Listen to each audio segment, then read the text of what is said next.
This channel does not promote any violent, harmful, or illegal activities. All content provided by this channel is meant for an educational purpose only. অর্থাৎ একটার পর একটা এই গুলি চালনার ঘটনায় উদ্বেগ বাড়ছে। কসবার ঘটনা আপনাদের নিশ্চয়ই মনে আছে। কসবার তৃণমূল কাউন্সিলর সুশান্ত ঘোষকে গুলি চালানো হয়েছিল, গ্রেফতার আরও একই ঘটনায়। জানা যাচ্ছে আবুধাবি থেকে ফিরতেনি কলকাতা বিমানবন্দর থেকে পাকড়াও। আবুধাবি থেকে ফেরার সময় কলকাতা বিমানবন্দর থেকে পাকড়াও করা হয়েছে যাকে, তার নাম জানতে পারছি আমরা মোহাম্মদ আদিল।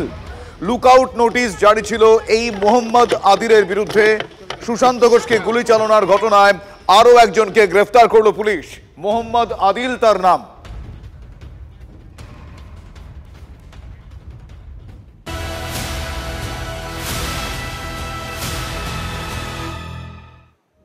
এবার আসি সীমান্তর খবরে। তার কারণ সীমান্তে লাগাতার উস্কানি চলছে, ইউনূস বাহিনীর লাগাতার উস্কানি চলছে।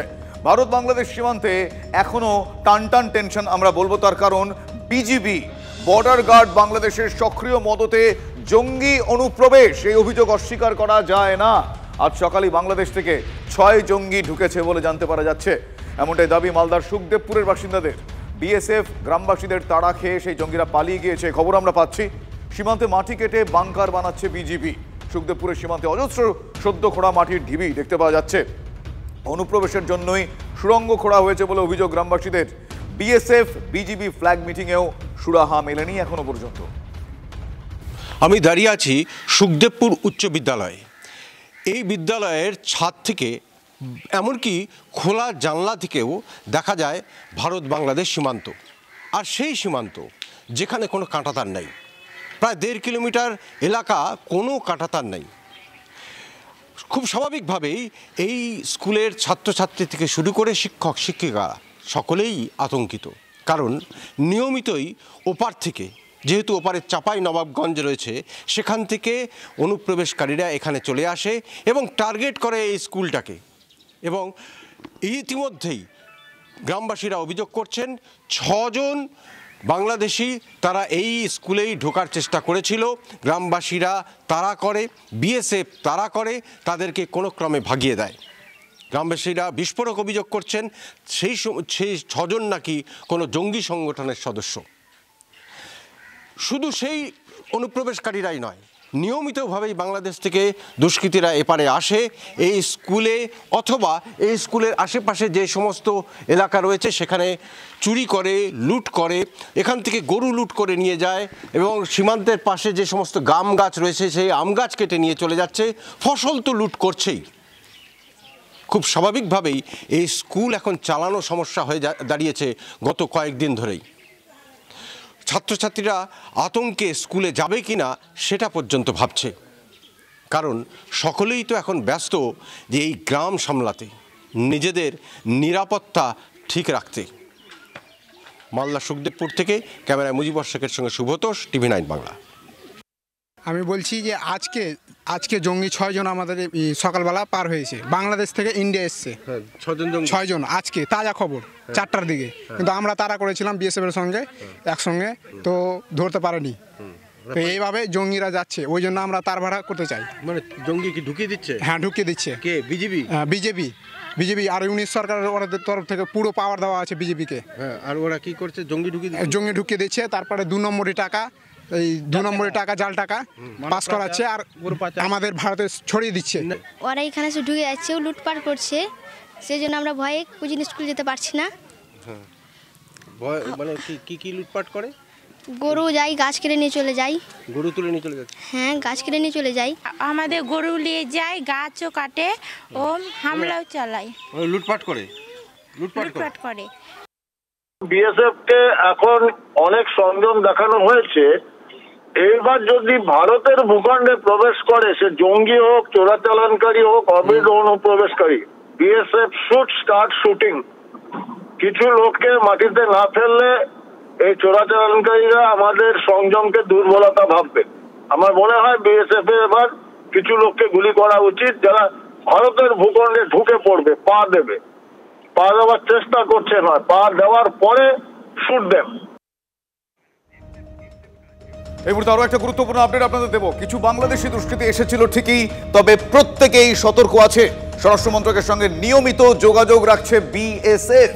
বিএসএফ অতন্দ্র প্রহরী, চিন্তার কোনো কারণ নেই, পশ্চিমবঙ্গ সরকারের সহযোগিতা পেলে আরো ফলপ্রসূ হবে, এমনটাই বলছেন, এমনটাই মন্তব্য কেন্দ্রীয় শিক্ষা প্রতিমন্ত্রী সুকান্ত মজুমদারের। শোনাবো কি বলছেন তিনি। প্রত্যেকেই সতর্ক আছে। বিএসএফের বিভিন্ন অফিসারদের সাথে নিয়মিত হোম মন্ত্রণালয়ের মিটিং হচ্ছে, কথাবার্তা হচ্ছে, চিন্তার কোনো কারণ নেই। কিছু বাংলাদেশি দুষ্কৃতী এসেছিল, আমরা খবর পেয়েছি, যেটা সংবাদ মাধ্যমে আমরা জানতে পেরেছি। তারা ফেন্সিডিল এবং এই ধরনের কিছু পাচারের চেষ্টা করছিল, তারাও ধরা পড়েছে। বিএসএফ আগেও যেমন অতন্দ্র প্রহরী ছিল, একটা মাছিও গলতে দিত না তাদের জ্ঞাতার্থে, ঠিক সেইভাবে এখনও আরও বেশি প্রোঅ্যাক্টিভ বিএসএফ, এবং বিএসএফ ভারত বিরোধী কোনো শক্তিকে ভারতবর্ষের ভেতরে ঢুকতে দেবে না। আমরা পশ্চিমবঙ্গ সরকারের সহযোগিতা চাই। পশ্চিমবঙ্গ সরকারের সহযোগিতা পেলে পরে এই কাজকে ভারত সরকার আরও অনেক ফলপ্রসূ করতে পারবে।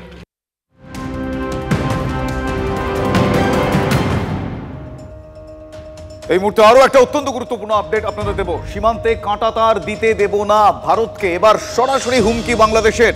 সংঘাত আরো বাড়িয়ে ঢাকায় ভারতের রাষ্ট্রদূতকে তলব করা হয়েছে। আপনারা শুনলেন, সংঘাত আরো বাড়িয়ে ঢাকায় ভারতের রাষ্ট্রদূতকে তলব বাংলাদেশের বিদেশ মন্ত্রকের। আমার সহকর্মী সিজার মন্ডল এই মুহূর্তে রয়েছেন আমার সঙ্গে সরাসরি। সিজার, আমি জানতে চাইবো যে একদিকে হুমকি যে কাঁটাতার বসাতে দেব, অন্যদিকে তলব, এই সময় দাঁড়িয়ে এই হুমকি এবং তলব কতটা তাৎপর্যপূর্ণ, কি অভিঘাত হতে পারে এর? দেখো, অত্যন্ত তাৎপর্যপূর্ণ এই কারণে যে এবার কোথাও বাংলাদেশ, আমরা দেখছিলাম বিজেপির কোথাও উস্কানি, এবার বাংলাদেশ সরকার, যে বাংলাদেশ সরকার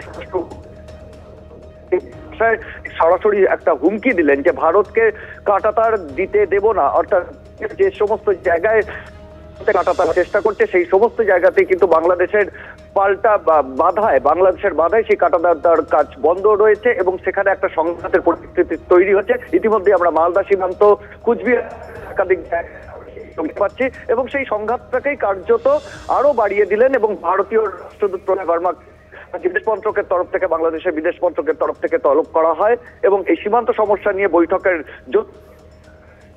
কিন্তু তার পাশাপাশি জাহাঙ্গীর আলম চৌধুরী, যিনি স্বরাষ্ট্র উপদেষ্টার ভাষায় আজকে বললেন যে কোনোভাবেই দিতে দেবেন না এবং বাংলাদেশের পক্ষ থেকে দিতে দেওয়া হবে না এবং 5টি জায়গার উল্লেখ করলেন। একদিকে 3 বিঘা করিডোর, যেখানে আমরা দেখাচ্ছি সুখদেবপুর, আমাদের দিকে হচ্ছে সুখদেবপুর অঞ্চল, অন্যদিকে লালমনিরহাট, সাতক্ষীরায় কিছু জায়গার সমস্যা রয়েছে, এরকম 5 জায়গার উল্লেখ করা হয়েছে যেখানে এই সংঘাতের পরিস্থিতি তৈরি হয়েছে এবং যেভাবে বাংলাদেশ সরকার বিজেপির সংঘাত বাড়ানোর পথে যে বাংলাদেশ এগোচ্ছে সেটা কিন্তু আজকে স্বরাষ্ট্র উপদেষ্টার বক্তব্য। একেবারে ধন্যবাদ সিজার। ভয়ঙ্কর এই হুঁশিয়ারি, পাশাপাশি একদিকে হুঁশিয়ারি, অন্যদিকে হুমকি, পাশাপাশি তলব। শুভেন্দু অধিকারী, বিরোধী দলনেতা, তিনি কিভাবে দেখছেন বিষয়টা, তিনি কি বলছেন একবার শোনাই আপনাদের। বাংলাদেশে এই নাবালক অর্বাচীনগুলো, ভারত এখন পৃথিবীর 3য় সামরিক শক্তিশালী দেশ। ভারত অত্যন্ত দায়িত্বশীল দেশ, দুর্বল দেশকে আক্রমণ করে না। এরা জানে না যে আমাদের সেনা বিএসএফ পাঠানোর দরকার হবে না। আমরা এখন ড্রোনে এত বেশি উন্নত, এরা জানেই না যে ভারতবর্ষ ধৈর্যের বাঁধ ভাঙে, গোটা 5-7 ড্রোন পাঠিয়ে দিলেই ওদের কাজ শেষ হয়ে যাবে। ওসামা বিন লাদেনের থেকেও খারাপ অবস্থা হবে। এখানে ফোর্ট উইলিয়াম থেকে টিপবে আর ওখানে ধপাধপ চলে যাবে। অত্যন্ত গুরুত্বপূর্ণ এই তলব এবং এই মুহূর্তে দাঁড়িয়ে এই সময়, এর আগে বিজিবির উস্কানি, হুমকি ইত্যাদি নানা বিষয়ে কথা বলা হচ্ছিল, কিন্তু এবার সরাসরি এই তলব অত্যন্ত গুরুত্বপূর্ণ, তাৎপর্যপূর্ণ। কি মনোভাব দেখাতে চলেছে বাংলাদেশ সরকার, আমরা আরো একটু আলোচনা করার চেষ্টা করি, একটু কথা বলার চেষ্টা করি। আমার সহকর্মী সিজার মন্ডল আমার সঙ্গে টেলিফোন লাইনে রয়েছেন। সিজার, এক্ষেত্রে এখনো পর্যন্ত যা যা সম্ভাবনা ছিল এই ডাইরেক্ট তলব, এক্ষেত্রে কি অভিজ্ঞতা, আমি আরো একবার জানতে চাইবো। দেখো, অভিঘাত যথেষ্ট তাৎপর্যপূর্ণ, কারণ এর আগে আমরা দেখেছিলাম গত 23 ডিসেম্বর বাংলাদেশের বিদেশ মন্ত্রকের তরফ থেকে ভারতীয় রাষ্ট্রদূতকে তলব করা হয়েছিল এবং সেই তলব করা হয়েছিল আগরতলায় বাংলাদেশ হাই কমিশনের সামনে বিক্ষোভের বিষয় নিয়ে। কিন্তু এবার দেখা যাচ্ছে সীমান্ত সংঘাত নিয়ে এবং সীমান্ত সংঘাতে ভারতীয় আগে সিজার যদি একটু স্থান পরিবর্তন করা যায়, সিজার যদি একটু স্থান পরিবর্তন করা যায়, কল ড্রপ হচ্ছে। শোনা যাচ্ছে ক্লিয়ার বলুন। হ্যাঁ, যেখানে এই বৈঠকের আগে, অর্থাৎ ভারতীয় রাষ্ট্রদূতের সঙ্গে বৈঠকের আগেই সেখানে স্বরাষ্ট্র উপদেষ্টা যে ভাষায় কথা বললেন, যে ভাষায় ভারতকে দিতে দেব না। এবং যে সংঘাত চলছে লালমনিরহাট 3 বিঘা করিডোর থেকে শুরু করে সাতক্ষীরা এবং মালদহ, যেটা আমরা রয়েছে কুচবিহারের একাধিক পরিস্থিতি রয়েছে। সিতার, আমি তোমাকে একটু থামাচ্ছি, একটু যদি স্থান পরিবর্তন করা সম্ভব হয়। এই মুহূর্তে আন্তর্জাতিক সম্পর্ক বিশেষজ্ঞ রাজাগোপাল ধর চক্রবর্তী আমার সঙ্গে রয়েছেন টেলিফোন লাইনে। রাজাগোপাল বাবু, আপনাকে স্বাগত জানাই TV9 বাংলায়। একদিকে হুমকি, অন্যদিকে তলব। এই সময় দাঁড়িয়ে ভারতের রাষ্ট্রদূতকে তলব এবং সীমান্তে কাঁটাতার বসাতে দেব না এই হুমকিকে কিভাবে দেখছেন, কি বলবেন?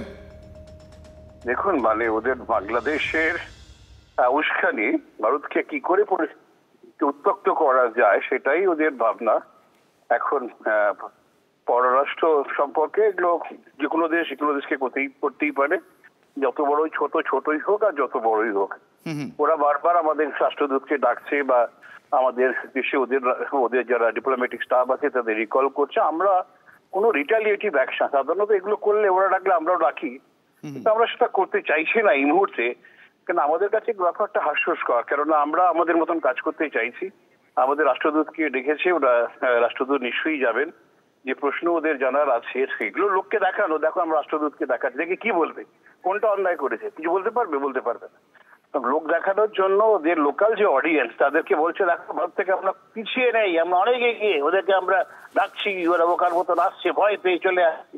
এটাই তো সাধারণ মানুষকে বলবে। যে প্রশ্নটা এসেছে কাঁটাতার আমরা দেবো কিনা, কাঁটাতার তো আমরা সব জায়গায় দিয়েছি। আমাদের যেখানে বর্ডার আছে, যেখানে আমরা সম্ভব, যেখানে আমরা মনে করছি বর্ডার কাঁটাতার থাকলে আমাদের সুবিধা হবে, এটা আমাদের অধিকার, এটা কোনো আন্তর্জাতিক আইনে। সেক্ষেত্রে ওনারা না করতে পারেন কি করে? আমরা যদি ওদের এলাকায় কাঁটাতার দিই, নিঃসন্দেহে ওরা অধিকার আছে। আমরা যদি আমাদের এলাকায় যে জিরো লাইন যেটা আছে, জিরো লাইনের থেকে 100 কিছু দূরে আমরা যদি আমাদের কাঁটাতার দিই, কেউ কিছু বলার অধিকার নেই। আমরা সেটাই করছি। ভারত সরকার আইন মেনেই কাজ করতে চায় এবং কাজ করে এসেছে এতদিন। সুতরাং উনি সেটা ব্যাখ্যা করবেন। এইটাই যদি প্রশ্ন হয়, আমাদের রাষ্ট্রদূত ব্যাখ্যা করবেন কোথায় কি হয়েছে এবং এটাও জানাবেন যে আমরা কাঁটাতার দেবই, তোমাদের যতই তোমরা চাচাও না কেন কাঁটাতার আমরা দেবই। আমরা তো এতকাল দিইনি, তোমরা এইরকম চলাচলকারী করছো, তোমরা ভারতকে বিরুদ্ধে কথা বলছো, তোমরা যুদ্ধ ট্যাঙ্ক নিয়ে যাচ্ছ বর্ডারের সামনে, এরপরে তো কাঁটাতার তো আমরা দেবো, আরো অনেক কিছু। ভারতের রাষ্ট্রদূতের তরফ থেকে সেই ব্যাখ্যা তিনি দেবেন। অনেক ধন্যবাদ আমাদের সঙ্গে কথা বলার জন্য। শৃঙ্খলা ভঙ্গের অভিযোগে তৃণমূল কংগ্রেস থেকে সাসপেন্ডেড শান্তনু সেন, আরাবুল ইসলাম। ইঙ্গিতপূর্ণ মন্তব্য তৃণমূলের শৃঙ্খলা রক্ষা কমিটির সদস্য ফিরহাদ হাকিমের। দল ধর্মনিরপেক্ষতা, জাতীয়তাবাদে বিশ্বাস করে। যারা দলে ফাটল ধরানোর চেষ্টা করে তাদের বিরুদ্ধে দল ব্যবস্থা নেয়, যারা স্বেচ্ছাচারী তাদের বিরুদ্ধে দল ব্যবস্থা নেয়। মন্তব্য ফিরহাদের। দল শৃঙ্খলাবদ্ধ দল ধর্মনিরপেক্ষতায় বিশ্বাস করে, সার্বভৌমত্বে বিশ্বাস করে, জাতীয়তাবাদে বিশ্বাস করে এবং দলে আমরা ঐক্যবদ্ধ থাকব। দু একজন যারা দলের সেই নীতি বা সেই ঐক্যবদ্ধতা তাতে ফাটল ধরানোর চেষ্টা করে, স্বেচ্ছাচারিতার চেষ্টা করে, নিশ্চিতভাবে দল তাদের বিরুদ্ধে ব্যবস্থা নিচ্ছে এবং নেবে। আমি পার্টিকুলার কারণ নাম বলবো না। দেখেন, সব থেকে বড় কথা হচ্ছে যে দলের একটা শৃঙ্খলা কমিটি আছে, দলের নেত্রী নিজের সব জায়গায় নজর রাখেন এবং সেই মতনই আমাদের দল চলে। সুতরাং ফিরহাদ হাকিম তিনি বলছেন যে দলের নিয়ম শৃঙ্খলা ইত্যাদি ভাঙলে তাহলে সেক্ষেত্রে দল ব্যবস্থা নেবে। দু একজন যারা ভাঙেন ব্যবস্থা নেওয়া হয়েছে এবং নেওয়া হবে। এই মুহূর্তে আমার সঙ্গে টেলিফোন লাইনে রয়েছেন বিজেপি নেতা জগন্নাথ চট্টোপাধ্যায়। জগন্নাথবাবু, ফিরহাদ হাকিম বলছেন ব্যবস্থা নেওয়া হয়েছে এবং হবে। এখনো পর্যন্ত ব্যবস্থা নেওয়া কি তাদের জন্য পথ আরো সুগম করবে? আপনারা কিভাবে দেখছেন? ফিরহাদ হাকিমের তার দলের কার বিরুদ্ধে ব্যবস্থা নেবেন, কার বিরুদ্ধে ব্যবস্থা নেবেন না, সে নিয়ে ভারতীয় জনতা পার্টির কার্যকর্তা হিসেবে আমার কিছু বলার থাকতে পারে না, সেটা তাদের বিষয়। কিন্তু যে ঢালগুলি উনি ব্যবহার করলেন, উনি বললেন যে দল ধর্মনিরপেক্ষতায় বিশ্বাস করে। তো যে জনাব ফিরহাদ হাকিম নিজে মিনি পাকিস্তানের কথা বলে, দাওয়াতে ইসলামের কথা বলে, সংখ্যালঘুকে সংখ্যাগুরু হয়ে যাওয়ার পর শরীয়ত আইন চালু করার কথা বলে, তার মুখে ধর্মনিরপেক্ষতার কথা আমরা কেন শুনবো? উনি বলছেন দল সার্বভৌমত্বে বিশ্বাস করে। সার্বভৌম দেশ হয়, দল সার্বভৌম কি করে হলো? তার মানে উনি দেশের মধ্যে থেকে একটি সার্বভৌম দল এবং একটি সার্বভৌম রাজ্য করতে চাইছেন কি? উনি বলছেন জাতীয়তাবাদে বিশ্বাস করে। জাতীয়তাবাদে বিশ্বাস করে জয় বাংলা স্লোগান কেন? জাতীয়তাবাদে বিশ্বাস করলে পরে বাংলাদেশের জামায়াতের তত্ত্ব এ বাংলায় এসে কায়েম করা এটা জাতীয়তাবাদী নয়। জাতীয়তাবাদী যদি দল জাতীয়তাবাদে বিশ্বাস করে তাহলে বন্দে মাতরম ভারত মাতা কি জয় বলতে হবে। বলুন না ফিরহাদ হাকিম যে ভারত মাতা কি জয়, জয় বন্দে মাতরম। তা যদি বলতে না পারেন, যদি জয় বাংলা স্লোগান দিতে হয় তাহলে সেটা আঞ্চলিকতাবাদ, সেটা জাতীয়তাবাদ নয়। এই বেসিক ধারণাগুলোই যদি তার মতো একজন শৃঙ্খলাপরায়ণ দলের একজন শৃঙ্খলাপরায়ণ সঙ্গী সৈনিক হিসেবে, একজন শৃঙ্খলাপরায়ণ কমিটির চেয়ারম্যান হিসেবে মাথায় না থাকে, তাহলে বুঝাই যাচ্ছে যে তৃণমূল কংগ্রেস এখন পশ্চিমবঙ্গে অতীত এবং 26-এ বিজেপি পশ্চিমবঙ্গের ভবিষ্যৎ। বেশ, ধন্যবাদ জগন্নাথ বাবু।